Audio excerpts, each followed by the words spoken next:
This video is partially sponsored by Spec. The iPhone 15 series looks like your average iPhone upgrade cycle, but when you dig just a little bit deeper, you'll realize that the changes are much bigger than they first appear. They had the 30-pin connector for us tech dinosaurs out there, then the Lightning connector, and now USB Type-C. And at first you might think, changing a port isn't all that significant. If anything, it's worse now because I need new cables. But with this USB Type-C port change, it'll completely change how you use your iPhone. Think about it like this. You can utilize the same charging cable from your phone, wireless earbuds, MacBook, iPad, and your friend's Android phone. So now when you're with your Android-loving friends, you'll no longer be forced saying, sorry, I only have an Apple charger. Now it's, yes, of course, I have a USB Type-C cable. In the short term, it sucks that you have to change cables.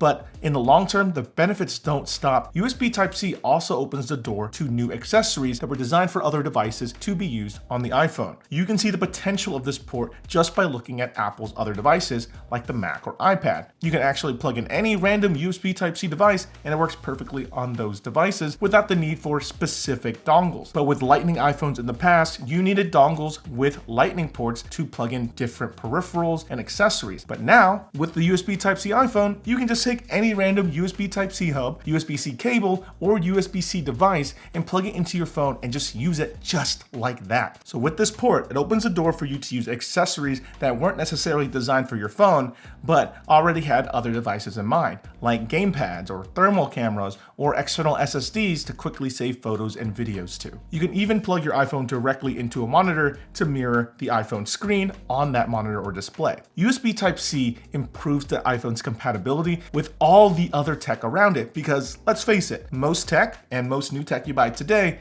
will come with the USB Type-C port. It's basically as universal as it gets, and it's a fantastic addition to the iPhone. We all know that USB Type-C has been on Android devices for like 7 years now. So why did Apple take so long to do this?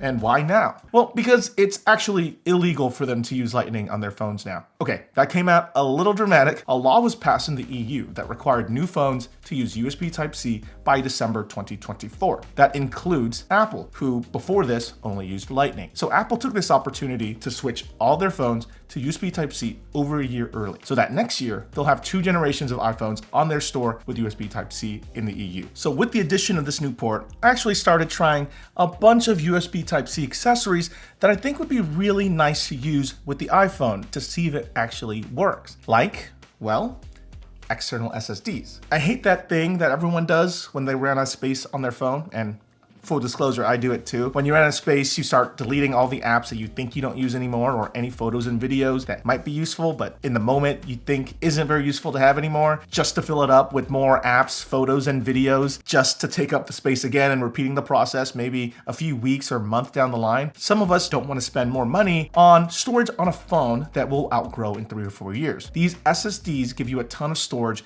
without paying $500 for a terabyte of space on an iPhone, and they can be used with your iPad, Mac, Android, and PC too. And if you want to send photos or videos to your external drive from your iPhone, all you have to do is press the Photos app, select the items that you want to send to that drive, press the Share button, and then Save to Files, and then choose your external drive. Easy. External drives can also be used as a saving location when you're shooting ProRes video that you take from the iPhone 15 Pro or iPhone 15 Pro Max. All you have to do is keep your external drive plugged in or external SD card and make sure that you're in the video mode with ProRes turned on. And then the words USB-C will be right next to the USB-C port, letting you know whatever you have plugged in right now will be recorded to when you start recording on your iPhone. This makes it so much easier to just offload the footage that you were taking on your phone directly to a device so that you can start editing it on your computer. Overall, I like the convenience that external SSD provides. They're not too big, but also gives me extra space back on my iPhone, iPad, and my MacBook. All right, so getting new accessories to unlock the full potential of your phone is obviously super important. But at the same time, it's also important to make sure that shiny, brand new purchase is safe. And that's where our sponsor Spec comes into play. Spec's Presidio 2 Pro MagSafe with click-lock iPhone 15 cases are made with soft touch finishes and come in a bunch of cool colors and styles, including clear cases for those who like the invisible look. The case also comes with technologies to protect your phone, like their Armor Cloud technology, and this kind of acts like an airbag for your phone. Built into the perimeter of the cases also come with MagSafe, but you also probably noticed this little indent on the case. This is Spec's click lock feature. Click lock basically creates a no-slip magnetic interlock between the case and the accessory so that whatever click lock accessory that you decide to attach doesn't wiggle around or slide off of the case. The click lock wallet really cleans up my pants pockets and enables me to carry less with me. And at the same time, I now worry less about leaving my wallet behind because it's attached directly to my phone case. And even if you don't have a click lock accessory, you can still use standard MagSafe accessories with your spec Presidio 2 Pro MagSafe case. And you can also use click lock accessories with regular MagSafe cases as well. So you really get the best of both worlds here. So if you want to make sure that your phone is protected or unlock the full potential of MagSafe, then check out Spec's Presidio 2 Pro MagSafe case and click lock accessories down in the video description below. And thanks again to Spec for sponsoring a portion of this video. Okay, so Apple stopped providing charging bricks with new iPhone purchases a few generations ago. So the options now are you either use an existing charging brick that you already had from your previous purchases, you buy an Apple branded one, or you buy third party. And buying the third party charging brick isn't like growing up as a younger sibling and getting the crappy third party Turbo Mad Catz edition controller. Third party charging bricks are actually fantastic. My favorite one has been this Anker 735 65 watt GAN charger. It's got good enough juice to charge your MacBook, your phone, and an additional accessory all at the same time in a charging brick that's smaller than Apple's charger. What you're really looking for in a charger is to make sure that it has GaN technology in it. Basically, when a charger uses gallium nitride to shrink the size of the charging brick to a smaller size compared to similar wattage normal charging bricks. They can save significant space in your bag or even next to your nightstand or a power outlet thanks to their much smaller size. So I highly recommend checking out third-party charging bricks because you can actually save quite a decent buck there. Okay, now let's talk about our first anti-recommendation, or an item that I personally wouldn't recommend someone purchase. These Lightning to USB-C adapters. These take the male end of your old existing Lightning cables and turns them into a USB Type-C end. These things literally just snap into place. It's that easy to use them. But the biggest thing is, these things, while they're cheap, only enable charging at slow speeds and don't support things like audio, video, or data pass-through through that USB Type-C port. So they don't make your Apple Lightning dongles work on your new USB Type-C iPhone. And more expensive ones, well, are more expensive than good USB-C accessories. It's better to just use a USB-C cable that's more suited for that specific task. I'd be really careful looking at USB Type-C cables though, because unlike Lightning, which has a very specific spec in mind, USB Type-C cables come with a bunch of different standards and options. So you have to be sure that you know the exact keywords to know what type of cable that you're buying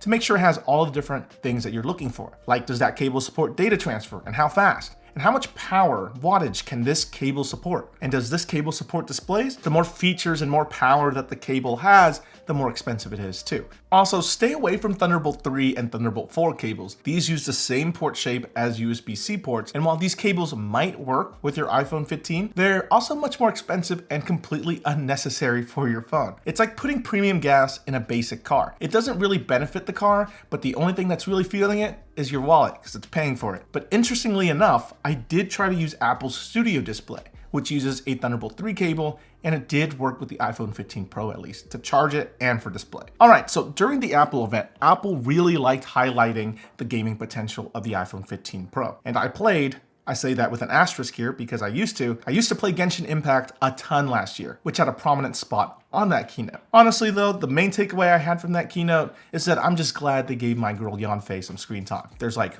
12 Yanfei fans out there. I'm one of them. I'm like 2 months sober from this game, but having a game controller like this Backbone 1 would have been absolutely fantastic. They sell a Lightning version for older iPhones or a USB-C version for basically every other phone out there. The USB-C version of the Backbone 1 supports the iPhone 15 series, has the courage to add back in the headphone jack, and has a USB-C port for pass-through charging. I can confirm all the functionality works perfectly fine, and the button layouts feel mostly familiar. The nice thing about the Backbone 1 is through this pass-through USB Type-C port, you can actually play games with it on your Windows PC, Mac, Android tablet, or iPad. But my problem with it is that this feature is feature locked under their premium plan that you do get a free trial for, but afterwards that costs an annual fee of $40, which I think is really, really scummy. Also, this Backbone 1 really only fits your phone if your phone is outside of its case or in a really, really thin case. So you have to be sure to take off your case every time. And I don't know, I kind of prefer to have the extra protection on my phone case, and it's really annoying to have to take it off just to use this controller. It is nice to have when I just want to chill and lay down on the couch or lay in bed and play video games, or when I want to remote play into my PS5, and it also makes a great portable game controller for travel too. But the frugal side of me comes back and says this isn't necessarily a great value. It is an interesting product, and if you wanted a more value-oriented option, you could just get a PS5 DualSense or Xbox controller and use one of these cheap mounts on Amazon and charge them through your phone for the same feature set without paying a membership fee. Oh, and the controllers can still be used with your console rather than having a third-party one that doesn't work with the consoles and requires a paid subscription to be used outside of your phones. If you've been paying extra attention, you'll notice that towards the beginning of this video, I mentioned that the USB Type-C port on the iPhone supports doing a lot of interesting and cool things. And because of that, I recommend you get this sort of USB Type-C hub. This is honestly just one that I found randomly on Amazon and it was on sale, so I purchased it. These hubs give you basically all the ports that you would potentially ever want to use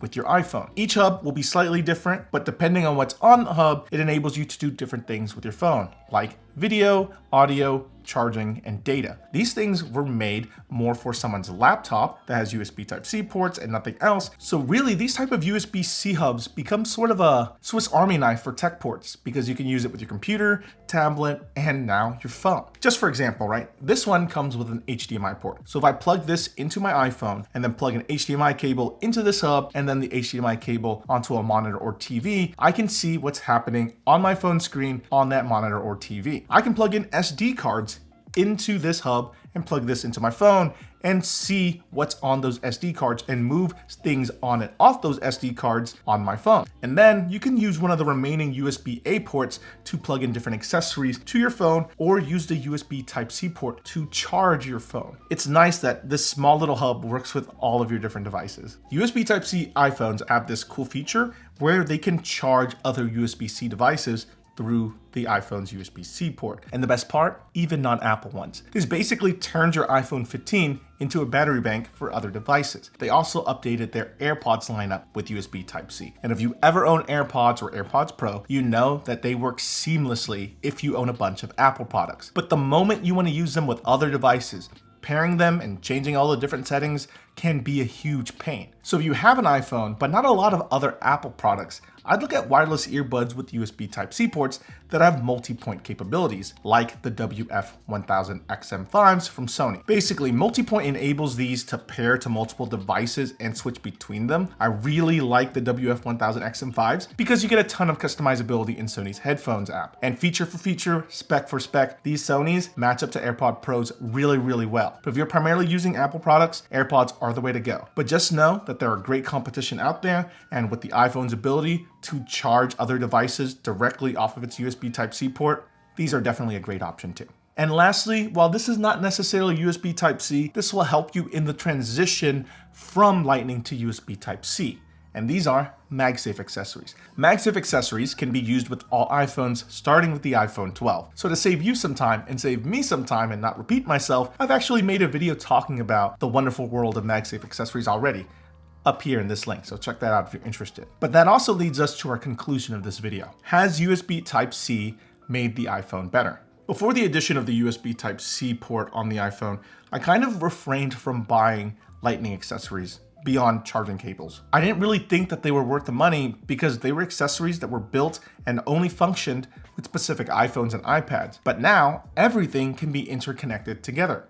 iPhone accessories don't have to be just iPhone accessories, but they could be everything accessories for phones, tablets, and computers. And iPhone users now have more choice than ever, all thanks to USB-C. Does getting rid of your collection of old Lightning cables and accessories suck? Yeah, but you probably still have someone in your life who still uses Lightning stuff that doesn't plan to upgrade for another 3 to 4 years. So you could definitely just donate all of those old accessories to them. But overall, in the long run, the USB Type-C port, it's better for the iPhone, even if it did take a regulatory body to nudge Apple in the right direction. Anyway, what do you personally think? Are you excited about USB Type-C on the iPhone? Are you thinking of getting any USB accessories for it? What accessories were you thinking about that I didn't mention? Was this list any good?